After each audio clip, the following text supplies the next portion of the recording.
Good morning. Can you hear me? Okay, great.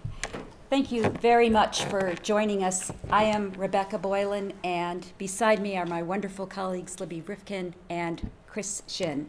And all of us would really like to thank Catherine Temple for inviting us to represent some of the contingent faculty's perspectives within this larger conversation of reinventing the PhD within the humanities.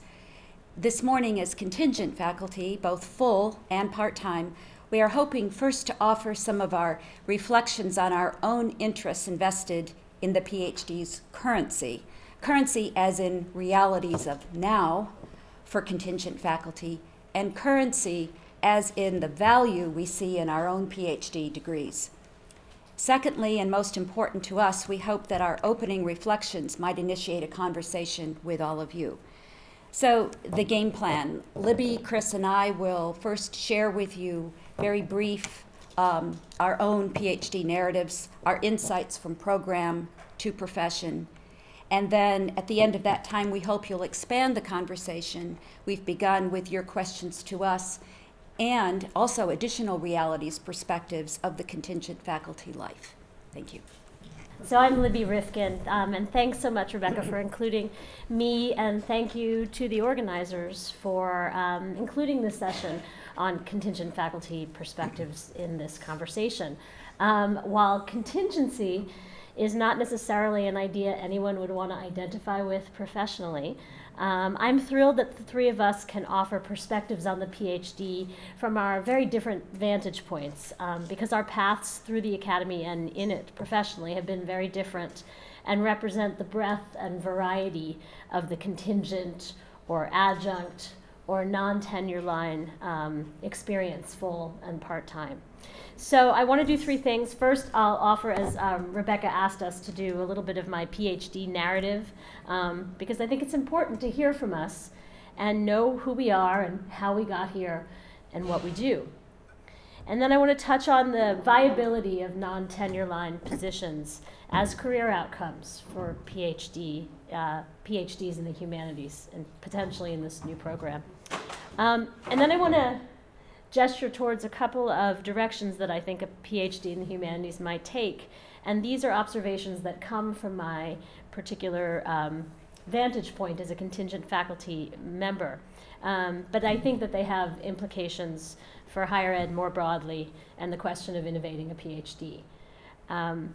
As a non-tenure line faculty member here at Georgetown for 15 years, 5 years part-time, 10 years full-time, I've had less access to the processes of program development and administration, governance, and institutional change than my tenure line and tenured colleagues. So I hope that those in the room who have been able to participate more fully in these processes will be able to help me think through some of the pragmatics of actually structuring a degree around these kinds of observations. So first, the brief narrative. I had a very traditional graduate training in English at Cornell, and I got my PhD in American Literature and Poetry and Poetics in 1997. Yikes. In my second year on the market, I got two tenure line offers, and I accepted a great job at the University of Alabama at Tuscaloosa. Roll Tide, right? Where I taught a 2-2 load, undergrad and grad. I published my first book while I was there. And then 2 years into the job, I chose to leave for a reason that Jane McAuliffe mentioned yesterday, and so now I have less sort of shame about mentioning, which is that maintaining a commuter marriage was unsustainable, and I chose to leave the job and move here to DC, where my husband was and is. So I spent the next 5 years running the poetry program at the Folger Shakespeare Library, which I guess we could kind of consider in a kind of alt-act capacity later, and teaching one course at Georgetown. And then in 2005, the department had a national search for a full-time, non-tenure track assistant professor, and I happily got the job, and here I am. So here at Georgetown, I teach a 3-3 load. I've taught at all levels of the curriculum, including, when was this? Last fall, offering the first graduate MA class in disability studies in the department. Though mostly always 2 out of the 3 of my courses are, I guess, do we still call them service? We never did call them that. Okay, so we don't call them that, but in any case, in the writing program, typically, I teach 2 freshman writing seminars, and they've been called many different things. I advise undergraduate students heavily, and I mentor honors theses, and I've served as a mentor and second reader on MA theses. And also I've served on department committees unofficially until this year, when doing so, I think, we're not still sure, became part of my job description as part of, it's unclear, but a university-wide framework for full-time non-tenure line faculty was just passed, and I'll talk about that in a minute. I'm also research, I would say, semi-productive, and since the beginning of my full-time employment, I've published a co-edited collection of essays and some articles.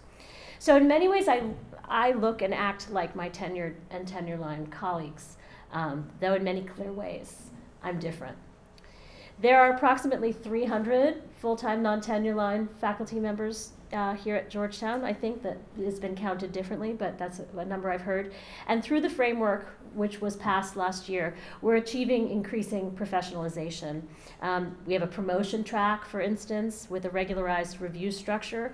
And we're also achieving, again, it's in process, improvements in job security that include longer contracts. And again, regularized processes for renewal. But our salaries are well below our tenure line and tenured colleagues. Depending on how you look at the numbers, and I just looked at the main campus executive faculty salary plan that just came out, I think, like yesterday, maybe, or 2 days ago or something. We make anywhere from as low as 42% of our tenure line colleague salaries to 70% of our tenure line colleagues' salaries. And below a true livable wage in the DC area. And in many departments, including English, we remain disenfranchised. I and my full-time non-tenure line colleagues are not yet, according to my department's constitution, members of our department. So for me, thinking about where to go from here rests on the question of whether positions like mine, in many ways the Cadillac, I have the Cadillac of contingent, I think, faculty jobs, are good placement outcomes for newly minted PhDs in the humanities or not. If yes, then we would talk about how to orient a program to better train for the demands of a job like mine. And if no, I'd want to judiciously caution against a new PhD program, or to try to imagine ways to structure a program to train its graduates for better outcomes, jobs outside the academy. Where I think about 25% of new humanities PhDs are headed, if I read the resources on your website correctly. So there has been a lot of talk about that latter piece, and since I have lived my professional life almost entirely inside the academy, I can't speak to that question of the viability of humanities PhDs for positions outside it. So I find myself coming down somewhere between yes and no on the question of non-tenure line positions like mine as career outcomes for humanities in the PhD. The financial realities are stark. To be workable, someone in this kind of position needs to live in a place significantly cheaper than the DC area, or have a partner with enough income to support them or a family. Until and unless full-time non-tenure line salaries increase substantially, I don't think a job like mine is a good outcome for people who are positioned in this way. But I'm hopeful that things will get better. So based on that, and from my own standpoint, I'd say that full-time non-tenure line positions like mine are good outcomes, not just for me, but for students. Despite the way the adjunctification of the academy is consistently portrayed. At Georgetown, full-time non-tenure line faculty are driven by research and also by a desire to innovate and improve our teaching practice, in part because we're incentivized to do it. So, thoughts about what a PhD might offer students to prepare them for jobs like mine and for the direction the university is now heading. Just a couple. First, I think a program needs to offer not only thoroughgoing training in teaching, and particularly the teaching of writing, but also a rigorous and thoughtful linkage of teaching to scholarship. And I think the Georgetown German department is on the right track, and I don't think, Peter, you really discussed this aspect of the program, and I stepped out at the very end, in working to ground students in what they call an intellectually rigorous and research-based educational philosophy. At least at Georgetown, full-time non-tenure line faculty are being called on not only to teach a lot and well, but also to be university and nationwide leaders in innovating curricula and pedagogical practice. This is now critical to our renewal and promotion. But it's also critical to staying on top of the major shifts in the way higher education is and will be delivered going forward. Some of the changes that we've been discussing and that Jane McAuliffe discussed yesterday. The move from the classroom to the project, from person to online environments, and from content to competencies. Second, a program should find ways to offer practice and interdisciplinarity in a material sense. So students are not only reading across disciplines, but also collaborating across them. A PhD program might build such collaboration into the classroom with co-taught graduate classes and opportunities for students prior to the dissertation to participate in collaborative projects. I don't know, is this ever considered in the humanities, co-authoring theses across disciplines? That might be cool. My own recent work has been in disability studies, and this is part of the kind of, I think, continual reinvention that is also critical to kind of succeeding in a position like mine. And disability studies is doing what Carlos Alonso called for, which is engaging in very deep, knowledgeable, critical, and expansive ways with scientific disciplines like the field of medicine and the way it conceives of bodies and minds. And at least some facets of that field are listening and participating in a conversation. My recent work in disability studies has brought me into productive collaboration in research, teaching, and program development with people in the humanities, but also the social sciences, nursing and health sciences, public policy, and with practitioners in advocacy, government, and nonprofits. And this is a tendency in the reinvention of the university more broadly, and as a contingent faculty member, I've had to stay on top of these changes. It would be important for a graduate program to build this in from the ground up. And finally, I hope that any new PhD program, recognizing that only 30% of academic jobs are now tenured or tenure line, would be a leader in working towards more sustainable, humane, and just working conditions for contingent faculty, full or part-time. So thank you for your time.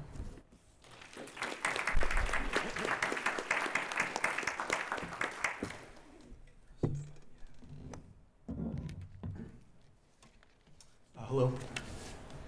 I very much appreciate being asked to represent contingent faculty concerns as they relate to the growth and stability of a department and to the work of program building. It's quite remarkable, actually, that a panel like this one even exists, because as we find in so many places in the academy, contingent faculty, by virtue of the very nature of contingency, are not usually seen as being very integral to the planning and designing of any long-term expansive project. This perspective is understandable. Traditionally, an adjunct faculty member, as myself, for instance, is usually hired on an ad hoc basis, often seen as being a temporary hire, employed to fill certain curricular needs, generally in the short term. In various places in the academy, adjunct faculty instructors are often treated more or less as an invisible subclass. However, the size and role of contingent faculty has now significantly changed in the last 4 years, to the point that, according to the National Center for Educational Statistics, more than 2/3 of all instructional faculty nationwide are currently non-tenure track. Moreover, contingent faculty frequently spend much of their professional careers 8, 10 to 20 years or more in these positions. So this panel or forum indicate perhaps what might be considered to be an important and progressive step forward in suggesting that contingent faculty members matter beyond just more than generally accepted definitions, and that envisioning the future of the humanities can be done as it's being done today here in a greater spirit of collegiality and inclusiveness. A PhD program in the humanities is an opportunity for an alternative model of inclusiveness in which we might all play a part as we seek to use a useful place or to find a useful place and a creative role in a new existing structure which is currently in the making. As it stands, contingent faculty have already been helping indirectly to making such a long-term goal possible. Indirectly, contingent faculty often teach important labor-based intensive courses such as first-year composition and assist in shouldering the burden of teaching in a department, hopefully enabling tenure-line faculty to teach less, enabling them to pursue more ambitious research agendas as they work to become leading scholars in their fields. This objective is absolutely essential to increase the profile of a department, especially as it is in keeping with the course, with the high standards of a doctorate program. Adjunct faculty alone compose approximately 43% of all faculty members at Georgetown, almost 50%, which is of course a major part of the institutional workforce, and arguably provide a significant base for growth for the university at large by virtue of what they make possible as a result of their academic labor. Directly, contingent faculty contribute much to already existing graduate programs in the humanities and to other departments by mentoring teaching assistants, by directing graduate student theses, serving on graduate student committees, and so on. And collectively, we bring to the university our different and unique areas of research and teaching and diversify the college curriculum as well as the faculty population. We contribute to the advancement of knowledge and scholarship in a wide range of interdisciplinary fields and attract new majors and train them for graduate school. And as a quote-unquote flexible workforce, we possess a variety of professional experiences in and outside the academy that often put us at the fulcrum of discussions on the creative use of graduate degrees in the humanities. Seen in this light as a benefit to the university community, we might say that the success of a doctorate program is thus in part contingent, directly or indirectly, on the efforts and success of contingent faculty themselves. Being a contingent faculty member, however, has its definite strengths and its limitations, and I've been asked, in light of my experiences in this position, to share my own story. Given the focus on this forum on doctoral education, I wish to do so, however, in the larger context of what future PhD students in the humanities might face given the scarcity of tenure-track jobs. I would also like to provide some suggestions on what to say to PhD students who may find themselves in perpetuity as adjunct faculty members or instructors. Given the job market, prospective students will undoubtedly have to determine whether or not they should pursue a PhD in the humanities and take the risk of possibly not having a tenure-track job after years of time and sacrifice, training and sacrifice. And I know that our next panel will be discussing these issues in major detail. Similarly, a time will come when recent PhDs who have moved on to become quote-unquote migrating academics, teaching at several places, will have to decide whether or not it is worth staying in academia at all if a tenure-track job does not eventually come their way. And having directed some PhD students before in the program in interdisciplinary humanities at Florida State University from 2001 to 2006, I witnessed firsthand how many of those PhD students in humanities struggled to land jobs, especially since they were often seen as generalists or were forced to define themselves as specialists in a primary field of study, given the demands of the job market and the job description, but then who had to compete against others who were from more traditional departments. And many ended up teaching traditional courses in Western civilization from Homer to the present, and did not make much use of what had been their primary areas of research. So rethinking the humanities is, of course, the first step towards determining a viable strategy on how to approach these difficult challenges ahead for our present and future students. So at this point, I am an adjunct professor at Georgetown University in the Department of English, and I've been an adjunct faculty member since 2008. I'm also an assistant professor of English and comparative literature at Howard University, and I have both jobs, two jobs, because of course it's very expensive to live here. My story begins when I went to graduate school in religious studies and philosophy, and I went to Harvard University and the University of Chicago and was in a doctorate program and decided to switch course and study literature at the University of California, Santa Cruz. And I went into their literature department, which was not so much a traditional English department, but a cross between a traditional English department and a comparative literature department. So my training there was very unique within the literature department. Of course, studying American literature, I also got a certificate in American Studies, which I think is an interesting kind of model for the humanities, given the idea of people working both in humanities and social sciences who all consider themselves part of American Studies. My first tenure track job was at Seattle Pacific University in Washington State, where I began teaching there and still finishing my dissertation, as many people do. And so my first, after I finished my dissertation, I moved on to Florida State University in Tallahassee, Florida, which was a large Research One university of more than 40,000 students. And there are approximately 52 tenure line faculty. And I was one of those 52 members that, as a member of the faculty. And I was astonished to learn that out of all 52 faculty members, there was one person who had student loan debt, and none of the others did. And I was also shocked that no one else in the entire department had even taken out a student loan in graduate school. So I had a number of scholarships, but I still had to take out student loans. And as a first-generation college graduate in my family, I had to pretty much finance my entire grad school education. And having chosen to go to expensive private schools, I had a sizable student loan debt. And I think many people realize that this is going to be a problem, when you go on the job market. And not just when you go on the job market, but being able to maintain and sustain your job by what you're expected to do. And at Florida State, of course, it's a 2-2 teaching load. But another, I think, reality, particularly among faculty of color, is that many students of color also seek you out for mentorship and for instruction. And you end up doing much more than what the job description might describe, for good, but also it also weights you down. The other reality, of course, is that you end up having to do more work than perhaps other faculty. And in my case, in the last 13 years, I've taught summer school for 11 of those 13 years. Well, given the nature of the job market and the contingency in the academy, I think what I can offer, I guess, to those graduate students who are sort of transitioning from their positions to seeking a full-time job is to maybe speak to what being an adjunct faculty member means and how to survive in such a position.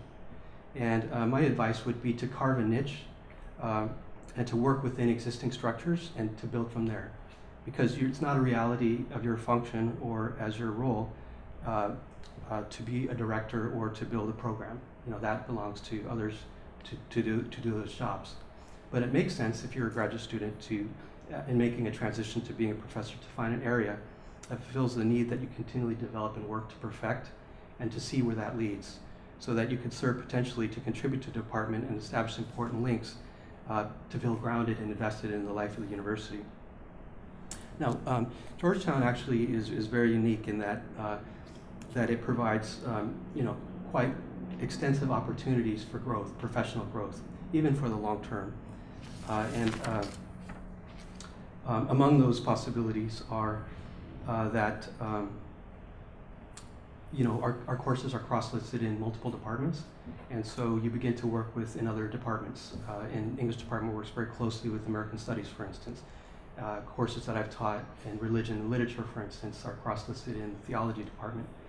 And of course, working with a number of students of color has opened up possibilities of working in the Center for Multicultural Equity and Access to teach incoming freshmen or first-year students who are first-year generation students in college, and through the School of Continuing Studies. So by diversifying, what you have to offer, this is a means for professional growth within the institution. There's also, of course, the resources that are available to you with the libraries and among faculty. And these resources are very useful. In fact, this summer when I had to find resources in Japan, for instance, the interlibrary loan, made those resources available. And my colleagues, Henry Schwartz and Nathan Hensley, are helping to read my manuscript to help me get my book into publication. At the same time, I just want to mention that these limitations on adjunct faculty are very real and very daunting. and that I have a great sympathy for those who find themselves in those situations. I've been an instructor, a non-tenure track instructor. I've been an assistant professor, and I've been an adjunct professor. So I understand, what those roles are. And at the current time, I'm both an adjunct professor and an assistant professor. And sometimes it creates a kind of double consciousness where you have to realize, that you're wearing different roles in different institutions. I guess what I just want to conclude is just to say that reinventing humanities means questioning the borders of our individual disciplines, and one of those borders is the division that exists even among our own faculty, who also have a stake in these long-term projects. But that in working together, we might perceive this idea of re-envisioning the humanities as a collaborative project at all levels, and that the walls that separate us between contingent faculty and ordinary or tenure track faculty, that hopefully those walls might do well to come down. Thank you very much.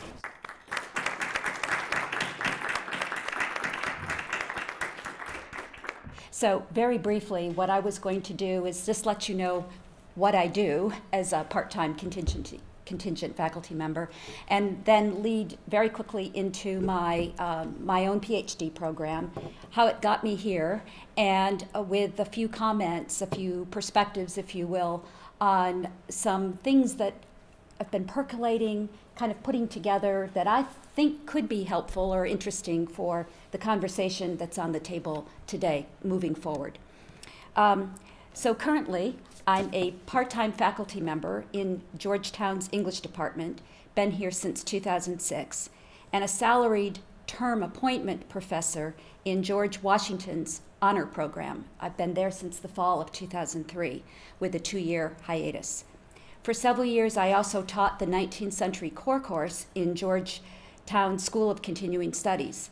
I've directed several master's theses at Georgetown, served as a second reader on one, and also happily just saw my Georgetown liberal studies student successfully defend her DLS, which is a PhD level thesis. This is the second year I've served as curriculum coordinator for English master's students teaching in Georgetown's college prep program. I teach courses in the writing program here, as well as various lower level electives on the British 19th and 20th century novel, literature, film, and art of World War I, and detective fiction and film. In George Washington's honor program, I've taught the first year Origins year-long course, which I call a Mr. Toad's wild ride through philosophy, religion, literature, and art in a global arena from Gilgamesh, Greeks, and Romans through modernity. Interpret that as you will. I also teach upper-level seminars in which we study literature, philosophy, and art focused on such topics as the image, human rights, and detective fiction and film. As one always intrigued by perception, and hence the visual, in many manners of speaking, I begin my narrative with an image, courtesy of my youngest child, who is now 22 years old. On a Sunday afternoon long ago, when he was 2, left under the care of his older sister, while my husband and I attended the piano recital of our older son, Eamon the younger decided to seek the rabbit hole, literally.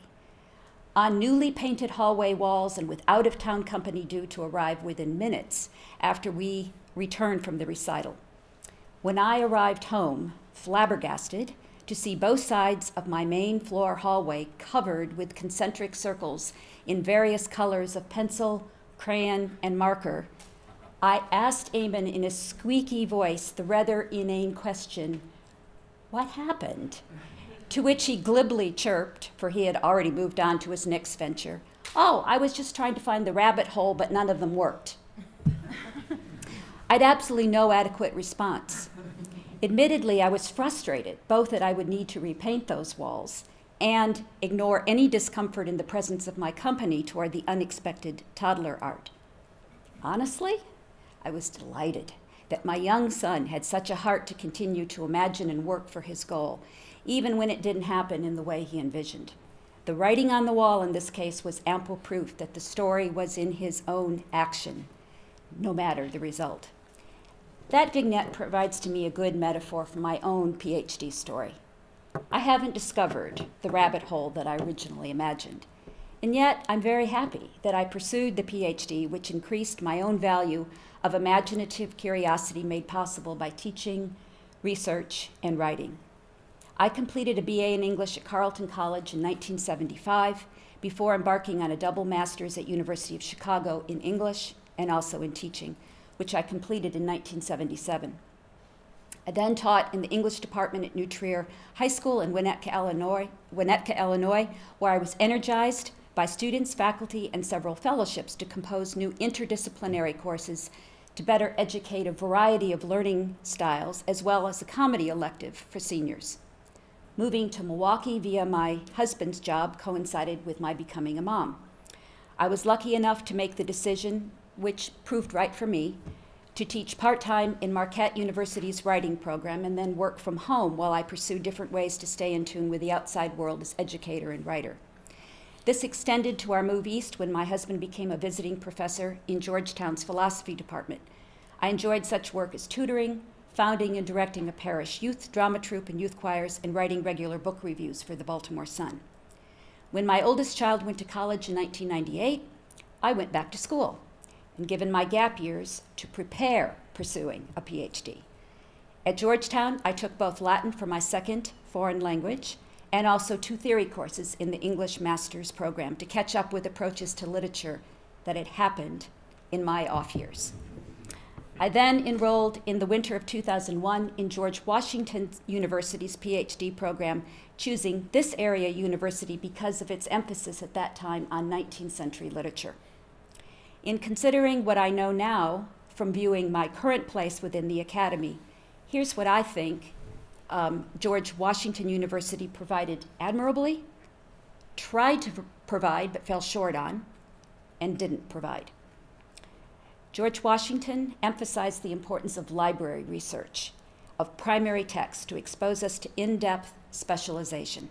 I took advantage of 2 opportunities that my program encouraged: a semester seminar at the Folger Library that allowed me to look at an array of materials, including early modern medical and poetry texts in 19th century visual documents, in order to study Ophelia's language of madness as precursor to that of such 19th century characters as Hardy's Tess and Eliot's Gwendolen.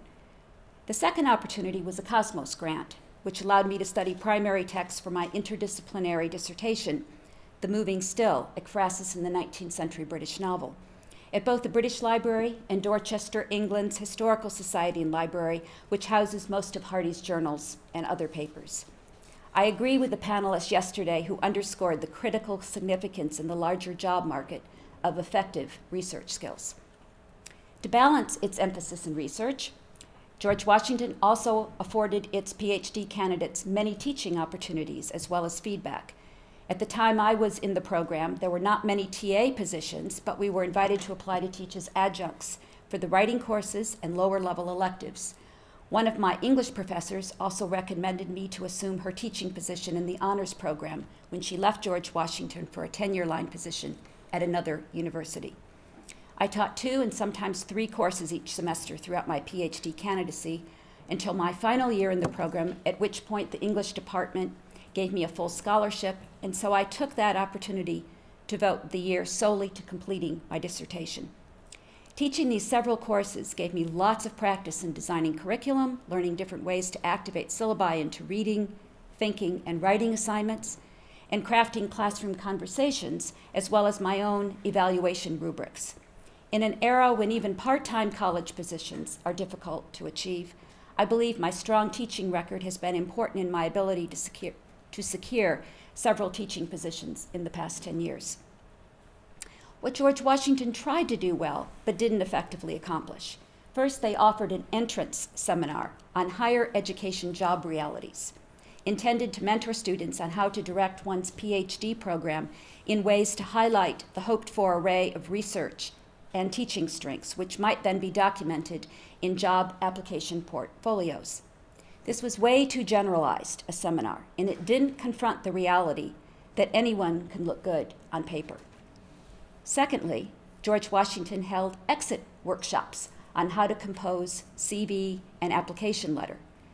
The advisement here was more specific, but again, operated in the Netherlands of vagueness, rather than guiding each of us in the process of matching our specific qualifications to a real job opening. Which brings me to what George Washington didn't even try to offer in what I believe is critical currency for today's PhD candidates. Knowing options, first, second, third, fourth, on and on, for PhDs beyond the academy, which capitalize on the PhD's research skills, project creation and problem-solving abilities, collaboration and leadership experience, and presentation moxie. To date, in some initial internet checking and phone calls, I found that several positions, just about 12, but it's a small institution, so it's quite a large proportion. Several positions at the Folger Library require PhDs in a medley of the humanities, and by that I mean these positions, the people are using their PhDs in that particular job.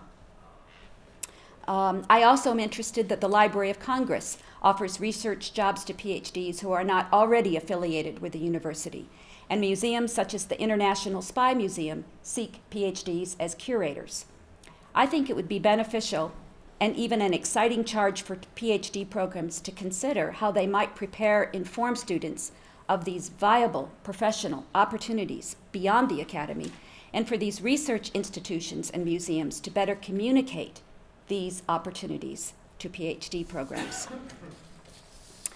There are many realities of my job, and some are wonderful and some are not so wonderful, and I think many of those have already been covered by my colleagues here. I just want to underscore that one thing for me personally, even as a part-time contingent faculty member, has been the opportunity to present papers in conferences and often have those published. And the English department has been extremely generous, I feel, in providing that fiscal support for me to be able to do that. And the wonderful thing about conferences, other than the superstars, to which, that's the reason we all go to them, right, in some ways, other than them, everybody's sort of a collective body. And so it's a really very collegial atmosphere, and I enjoy that very much, and I'm grateful to my part-time position here as enabling me to be a part of that. I'll conclude my remarks simply today in response to the variety. I just really appreciated the panel yesterday and everybody I've heard this morning. I think the dynamic variety here is promising us a really forward-looking conversation that I am looking forward to, just even watching from the sidelines, if that's what I'm doing here at the university, to how a university might be brave and open-minded enough to change its culture and language in order to create an expanded PhD program that is both ethically and ideologically dynamic. Forever curious and relentless as I am about all of us redrawing those rabbit holes. Thank you.